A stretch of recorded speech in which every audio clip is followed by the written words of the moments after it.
Hello students, कैसे हो आप सभी। मैं रवि आपका अपने यूट्यूब चैनल इंग्लिश मस्ती बाय रवि में स्वागत करता हूं। बच्चों, हमने द सोल्जर का पार्ट 1 देख लिया था पहले, जिसमें हमने कवि के परिचय को समझा था।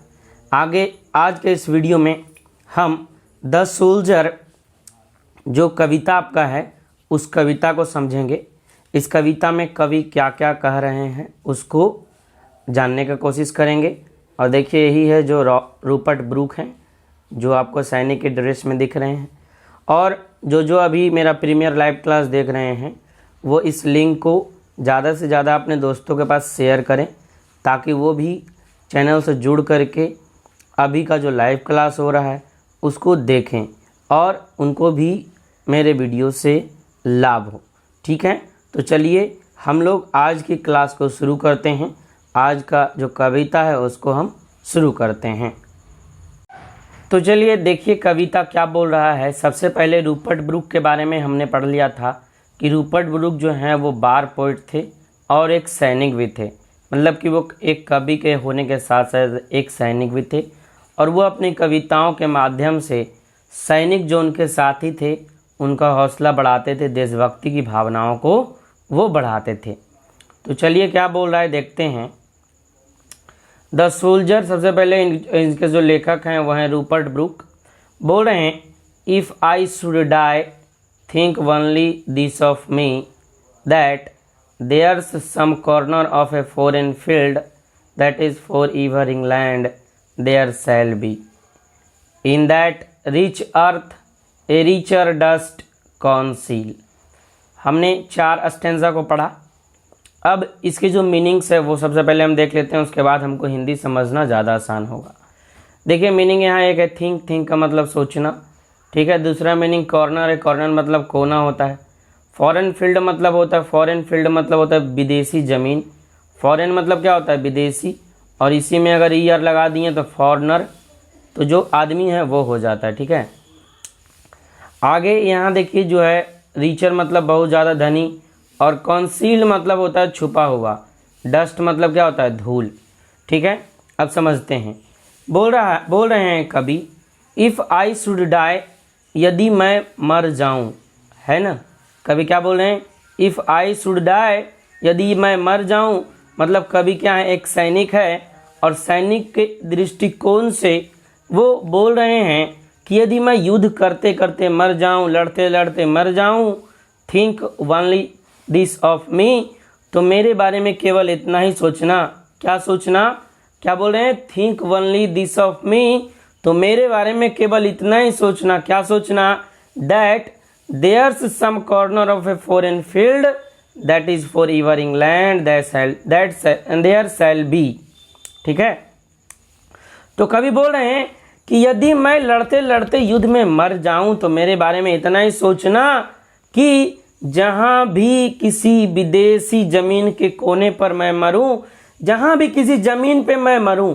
देखिए इतना दूर तक आपको ये जमीन दिख रहा है, तो वो बता रहे हैं जिस किसी जमीन पे जहां मैं मरूं, है ना। मतलब कि जितना दूर जमीन हो, जो भी हो, यदि कोई विदेशी जमीन भी हो, है ना, जहां भी मैं मरूं, है ना, that is for ever England, वो हमेशा हमेशा किसका होगा, इंग्लैंड का होगा। देयर शैल बी, और किसका होगा, इंग्लैंड का ही होगा। मतलब कवि जो है वो इंग्लैंड के प्रति अपना देशभक्ति दिखा रहे हैं। क्यों, क्योंकि कवि जो क्या है, एक वार कवि हैं, एक सैनिक भी हैं। और सैनिक जो आपको ही पता है क्या होता है, सैनिक अपने देश के लिए मर मिटने को तैयार होता है। सैनिक के लिए उसका परिवार बाद में होता है, और उसकी जो देश की शक्ति है, देश की जो उसकी भक्ति है, देश के प्रति जो उसका कर्तव्य है वो पहले होता है। एक सैनिक जो है वो अपनी माँ से ज़्यादा, है ना, भारत माँ के लिए प्यार करता है। यदि कोई सैनिक अभी देखते हैं जो बॉर्डर पे लड़ रहा है ना, वो अपना जान देने को तैयार हो जाता है। एक पल भी यह नहीं सोचता कि मेरा परिवार का क्या होगा, मेरा जो भी जगह है उसका क्या होगा, किसी चीज़ के बारे में नहीं सोचता। बस एक ही चीज़ के लिए सोचता है, तो अपने देश की रक्षा के लिए सोचता है, अपने देश का देशभक्ति के लिए सोचता है ना।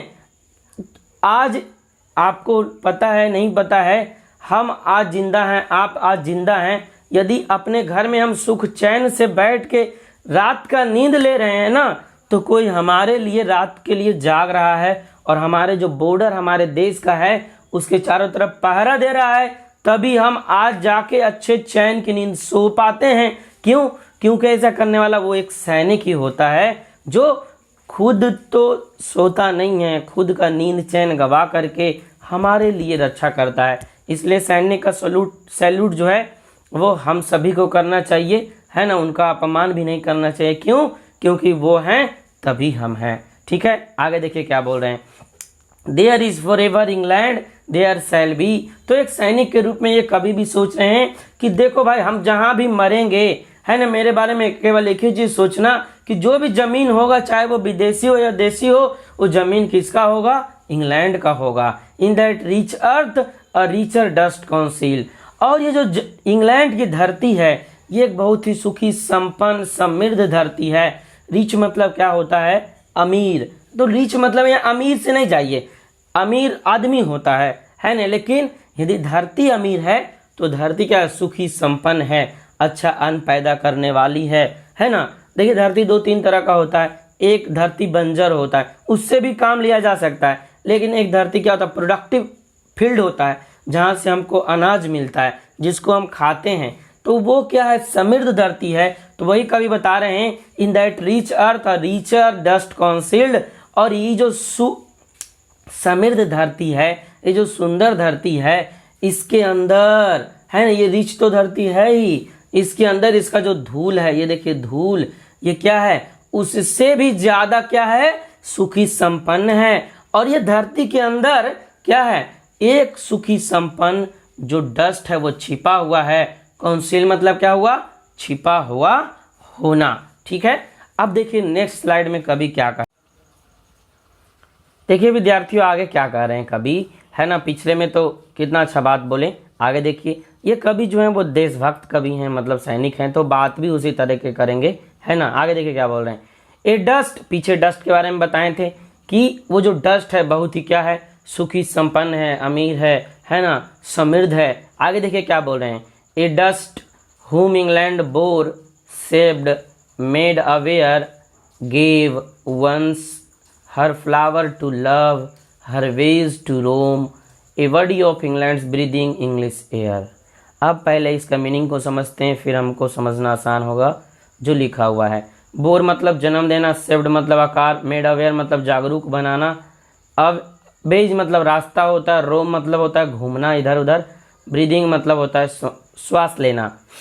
ये जो है वो ब्रीदिंग है, तो श्वास लेना। वैसे ब्रीदिंग की प्रक्रिया काफ़ी लंबी होती है। ठीक है, देखिए क्या बोल रहा है।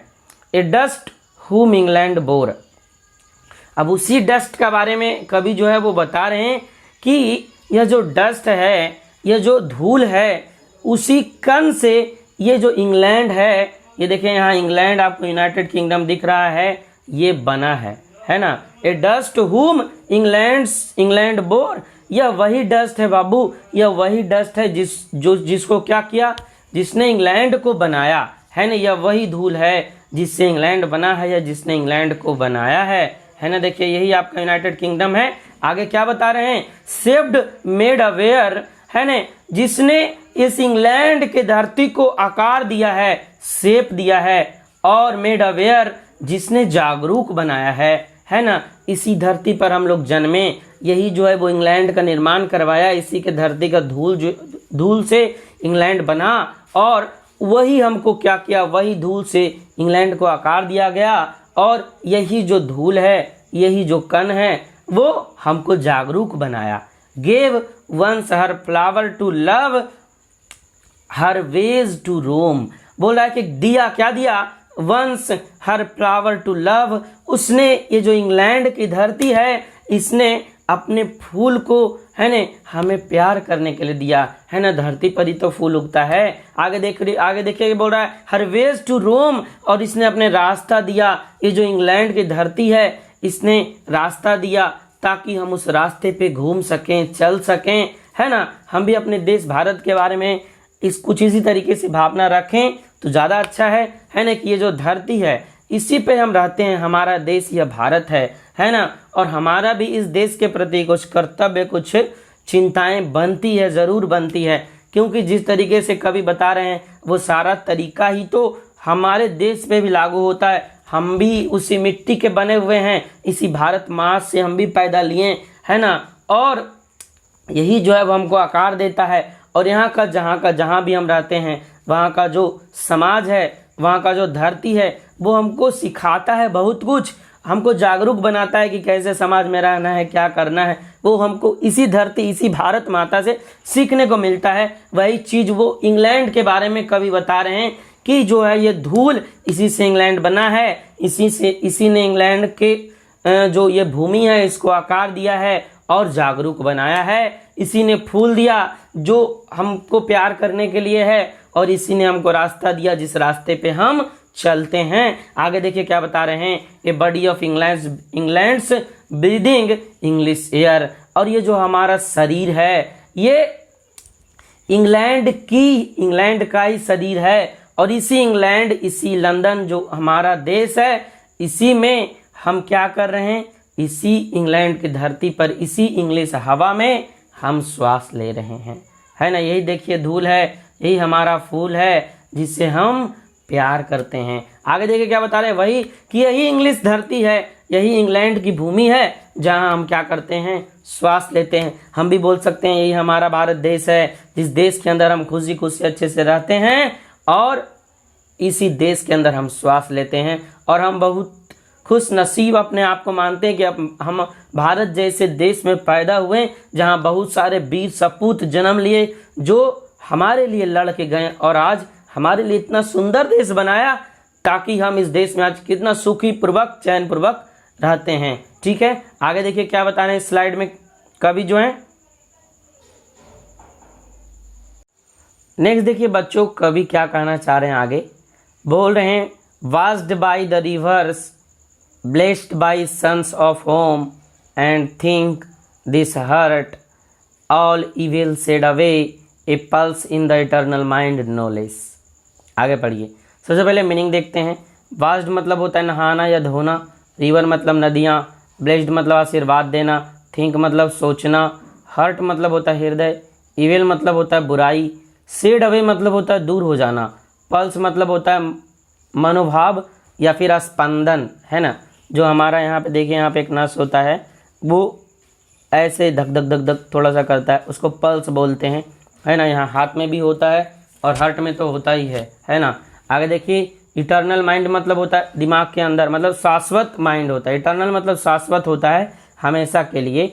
नो लेस मतलब कम नहीं। ठीक है, वर्ड हम देख लिए सारा, आगे बढ़ते हैं। फिर देखिए क्या बोल रहे हैं कवि, वास्ड बाय रिवर्स। अब देखिए पिछले जो हम स्लाइड में चर्चा किए थे उसी के बारे में आगे पढ़िए। बोल रहा है क्या कि इसी इंग्लिश हवा में हम सांस लेते हैं, वास्ड बाय द रिवर्स, और यहाँ ही की जो नदियाँ हैं उससे हम क्या करते हैं, इस यहाँ की जो नदियाँ हैं वही हमको नहाता है, उसी से हम नहाते हैं। Blessed by suns of home, और यहाँ का जो सूर्य है ना, वह हमको आशीर्वाद देता है, हमारे घरों में रोशनी देता है, प्रकाश देता है। सूर्य का काम तो वही है। दुनिया में एनर्जी का सबसे बड़ा यदि कोई स्रोत है तो वो है सन, है ना। और रिवर सन मतलब जो भी प्राकृतिक चीज़ें हैं वो हमारे लिए बहुत ही ज़्यादा उपयोगी है।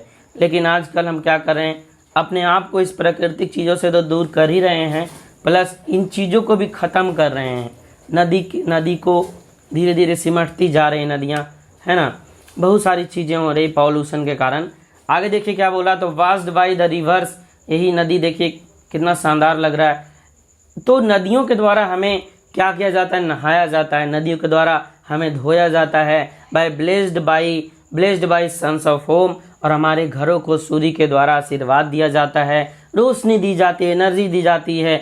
आपको विश्वास नहीं होगा, यदि सन नहीं होता तो इस पृथ्वी की कल्पना भी नहीं कर सकते हैं, क्योंकि सन से तो एनर्जी हमें मिलता ही है, प्लस जहाँ जहाँ उसकी रोशनी जाती है वहाँ कोई तरह का कीड़ा वगैरह ये सब नहीं होता है ना। आगे देखिए बोला, एंड थिंक, और जो हम सोचते हैं, this heart all evil shed away, और हमारा जो हृदय है, हम जो भी कुछ भी सोच रहे हैं ये सभी इंग्लैंड से ही इसी ने हमको दिया है। और हमारे दिल की जो भी बुराइयां हैं, ऑल इविल, जितनी सारी बुराइयां हैं सभी को दूर कर दिया है। कौन? इंग्लैंड का जो यहाँ का नदी है वो हमारे शरीर को नहाता है, धोता है। यहाँ का सन से हमें एनर्जी मिलता है और हम यहीं की हवा में सोचते हैं, श्वास लेते हैं। तो सब मिलके क्या किया है, हमारे शरीर के अंदर जितना भी बुराई है ना, उसको क्या किया, शेड अवे कर दिया, दूर कर दिया। देखिए यहाँ प्योर हार्ट आपको दिख रहा होगा, एकदम ऐसा चमकता हुआ ऐसे हाथ में जो है ना, तो वो दिल से, दिमाग से क्या हुआ है, जो भी इवेल है, जितना भी इवेल चीज है, बुराइयां है जो भी, वो दूर हो गया है। शेड अवे मतलब दूर हो जाना। आगे देखिए, a pulse in eternal mind no less, और हमारे जो शाश्वत मन में, शाश्वत दिमाग में, जो हमारे मन के अंदर देखिए जो भावनाएं हैं, जो स्पंदन है, जो मनोवृत्ति है, जो मनोभाव है इस देश के लिए, है ना, वो कभी कम नहीं होने वाला। और हमारा भी अपने देश भारत के लिए जो प्यार है वो कभी कम नहीं होगा, क्योंकि हम भी इसी धरती में जन्म लिए, यहीं पले बढ़ रहे हैं और यहीं फिर हम मर जाएंगे, है ना। तो हमारा भी कर्तव्य अपने देश के लिए तो जरूर बनता है ना, इस भारत माता के लिए जरूर बनता है, जिसको जहां हम आज लोग रह रहे हैं उसके लिए कितने लोग अपनी जान तक दे दिए और उस जरा सा भी परवाह नहीं किए क्या कि मेरा क्या होगा, मेरा परिवार का क्या होगा, है ना। वो बिना कुछ सोचे समझे हमारे लिए जान दिए, है ना। तो हमारा भी कर्तव्य, अगर हम देश की रक्षा नहीं कर सकते हैं तो देश के अंदर रह के भी रक्षा कर सकते हैं। बहुत सारी ऐसी चीज़ें हैं जिसको हम सुधार सकते हैं, है ना। आगे बढ़ते हैं, देखिए कवि क्या बोल रहे हैं। यहाँ देखिए एक सन का भी नीचे पिक्चर लिए, वो दिख नहीं पाया था आपको। नेक्स्ट देखिए बाबू, आगे पढ़ते हैं हम लोग। आगे क्या बोल रहा, क्या आगे कवि क्या बताना चाह रहे हैं आपको। Gives somewhere back the thoughts by England given her sights and sounds, dreams happy as her day and laughter learnt of friends and gentleness in hearts at peace under and English heaven। आगे देखिए, इस जो line है, ये जो stanza है, इसको हम देख रहे हैं, इसमें कवि जो है उनकी मृत्यु हो गई है, वह अपने आप को ऐसा मान लेते हैं कि मेरी मृत्यु हो गई है, और वो जो कवि हैं वो इंग्लिश हेवन यानी इंग्लैंड के स्वर्ग में पहुंच गए हैं, है ना। उसके बाद जो है वो कभी क्या बताना आपको चाह रहे हैं वो देखिए, और एक पिक्चर हमने जो लिया है उसका मतलब भी आपको समझाएंगे। थोड़ा सा ये पिक्चर बहुत मतलब बता रहा है, थोड़ा सा अच्छा लगेगा, है ना। एक आपको भी पता होना चाहिए, एक जो पिक्चर है वो जितना वर्ड लिखा गया ना उससे ज़्यादा कुछ बोल सकता है ना, बशर्ते समझने वाले का माइंड होना चाहिए। नेक्स्ट देखिए क्या बता रहा, पहले तो मीनिंग देख लेते हैं। थाउट मतलब क्या होता है, सोच। गिवन मतलब दिया। साइट मतलब दृश्य। साउंड मतलब आवाज। ड्रीम्स मतलब सपने। लर्न्स मतलब सिखाया। जेंटलनेस मतलब होता है नेकी, है ना, या फिर बोल सकते हैं अच्छाई। पीस मतलब क्या हो गया, शांति। और हेवन मतलब होता है स्वर्ग। आगे देखिए क्या बोल रहा, gives somewhere back the thoughts by England given. अब बोला कि इंग्लैंड जो है वो हमें जो कुछ भी दिया है ना, उन सारी विचारों को हम, उन सारी विचारों पे एक बार फिर से जाते हैं, बैक फिर से पहुंचते हैं। Somewhere back the thought bye England given मतलब इंग्लैंड के द्वारा जो हमें क्या दिया गया, इंग्लैंड के द्वारा जो हमें विचार दिए गए, जो अच्छी अच्छी चीजें दी गई, जो सोच हमारे दिमाग को दिया गया है ना, वो उसके बारे में हम बात करते हैं, उसकी ओर हम बढ़ते हैं, उसके बारे में हम फिर से सोचते हैं। आपको भी पता है कोई जब बच्चा जन्म लेता है तो उसके दिमाग में कुछ नहीं होता है, वो जैसे जैसे लोगों को देखता है, आसपास के क्षेत्र को देखता है, उसी तरीके से वो अपने आप को ढालता है, समझता है ना। देखते होंगे आप, कोई बच्चा होगा तो वो सबसे पहले ऐसे खाली सब चीज को देखेगा, क्या है, क्या हो रहा है ना। आपको लगता होगा बच्चा हर एक चीज को मुंह में क्यों लेता है, तो वो टेस्ट करके देखता है कैसा लगता है, क्या है ना। कभी कभी कुछ ऐसा चीज ले लेता है जो बहुत कड़वा होता है, तो उसका एक्सप्रेशन देखिएगा कितना मस्त होता है ना।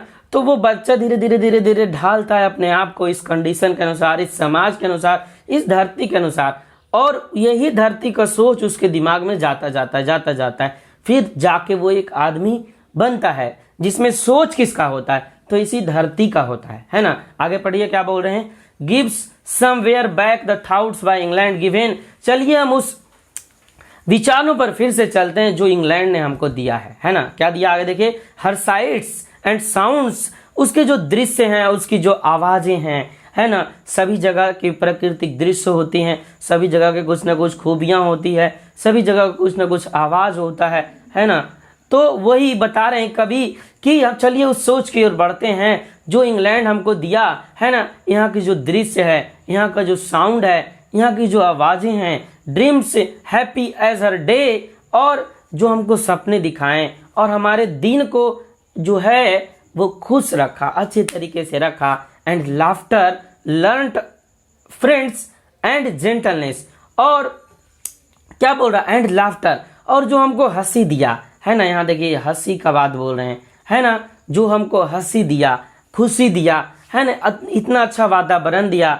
और क्या बोल रहा है कि लर्नड ऑफ फ्रेंड्स, और हमने यहाँ जो दोस्त बनाए, दोस्त से जो कुछ भी सीखा, है ना, दोस्त से जो कुछ भी सीखा। एंड जेंटलनेस, और जो भी अच्छाई सीखी, नेकी सीखी, है ना, वो हमने इसी इंग्लैंड में सीखा। कभी अभी कहाँ हैं, कभी अभी हैं इंग्लिश हेवन में, और वहाँ बैठ के इन सारी चीज़ों को याद कर रहे हैं कभी कि देखिए देखो हम जो है वो इंग्लैंड से क्या क्या सीखे हैं, क्या क्या इसने हमको दिया, क्या क्या अच्छाइयाँ दी, है ना। तो ही बोल रहे हैं लर्न्स ऑफ फ्रेंड्स, और हमने जो दोस्तों से सीखा, कुछ जो अच्छाइयाँ सीखी।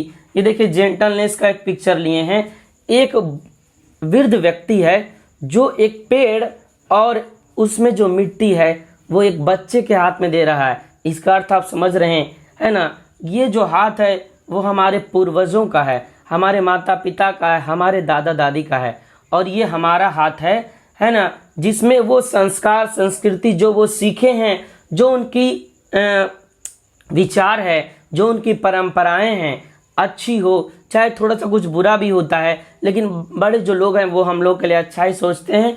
तो वो जो दे रहे हैं हमारे हाथ में, तो वो क्या दे रहे हैं, वो नेकी दे रहे हैं, वो अपनी अच्छाइयाँ हमको दे रहे हैं, वो समाज के तौर तरीकों को हमको दे रहे हैं, है ना, जो हम सीखते हैं अपने बड़ों से ही सीखते हैं। तो इस पिक्चर का मतलब आपको हम समझाएं कि क्या वो जो दे रहे हैं हाथ में, है ना, जो एक बड़े लोग, एक बुजुर्ग लोग का जो हाथ है ना, और वो हमको सौंप रहे हैं कि बाबू अब हम तो जा रहे हैं, लेकिन जिम्मेदारी तुमको दे के जा रहे हैं कि हमने जो विरासत बना के रखा, हमने जो संस्कृति शिक्षाएं तुमको दी है, तुम भी उसको बना के रखना, वही चीज़ें बरकरार रखना, है ना। लेकिन आपको भी पता है अभी कितने लोग बरकरार रख पा रहे हैं, है ना, वो आप अपने समाज में भी देखते हैं। नेक्स्ट देखिए क्या बोल रहा है ना, in hearts at peace under an English heaven, और हम मर गए हैं, है ना, वो कभी बोल रहे हैं हम इंग्लिश हेवन में हैं, तो दिल को सुकून होता है। इन हर्ट एट पीस, तो दिल में अच्छा लगता है। देखिए जो इन हर्ट पीस का एक हम इमेज भी लिए हैं, तो दिल में अच्छा लगता है, सुकून महसूस होता है। क्या इस इंग्लिश हेवन में आकर के कि ये जो इंग्लैंड की धरती है इसने हमको कितना कुछ दिया, कितनी अच्छाइयाँ दी, है ना। फिर हम स्वर्ग में, इंग्लिश स्वर्ग में पहुँचे, तो यही सोच सोच के थोड़ा सा अच्छा लगता है कि हम अपने आप को कभी खुश नसीब मानते हैं कि हम उस इंग्लैंड जैसे धरती में पैदा हुए जो हमको इतने सारी चीज़ों को दिया। ठीक है, तो ये जो कविता था एक तरह से समझिए वो पैट्रियोटिज्म पे आधारित कविता है, देशभक्ति पे आधारित कविता है। और इस कविता के माध्यम से कवि जो हैं वो उस समय जो युद्ध हो रहा था उस समय अपने साथियों के हौसलों को बढ़ाने के लिए, उनको इनकरेज करने के लिए ये जो कविताएं हैं वो कवि जो है लिखे हैं। और कवि ये जो कविताएं लिखे हैं वो आज भी हमको पढ़ के अच्छा लगा, क्योंकि इस कविता में बहुत कुछ ऐसा चीज़ें बताई गई है जो हम आपसे भी रिलेट करती है और हमारे धरती से भी रिलेट उतना ही ज़्यादा करती है। आई होप ये वीडियो देख के, ये कविताएं पढ़ के आपको मज़ा आया होगा, है ना। कल इसका हम लोग ऑब्जेक्टिव क्वेश्चन देख लेंगे, ठीक है। तो जिन लोगों ने भी ये देखा है ये वीडियो वो लाइक ज़रूर कर दें, कमेंट एकदम करना नहीं भूलें कि वीडियो कैसा बन रहा है। और आपके कमेंट से हमको मोटिवेशन मिलता है ताकि, है ना, हम आगे और आपके लिए अच्छा वीडियो बना सकें, है ना, इसी तरीके का। ठीक है, फिर मिलते हैं आपसे नेक्स्ट वीडियो में। तब तक के लिए जय हिंद, वंदे मातरम। खुश रहें, तंदुरुस्त रहें, मस्त रहें, है ना, अच्छा से अपना पढ़ाई करते रहें। ठीक है बाबू, मिलते हैं नेक्स्ट वीडियो में।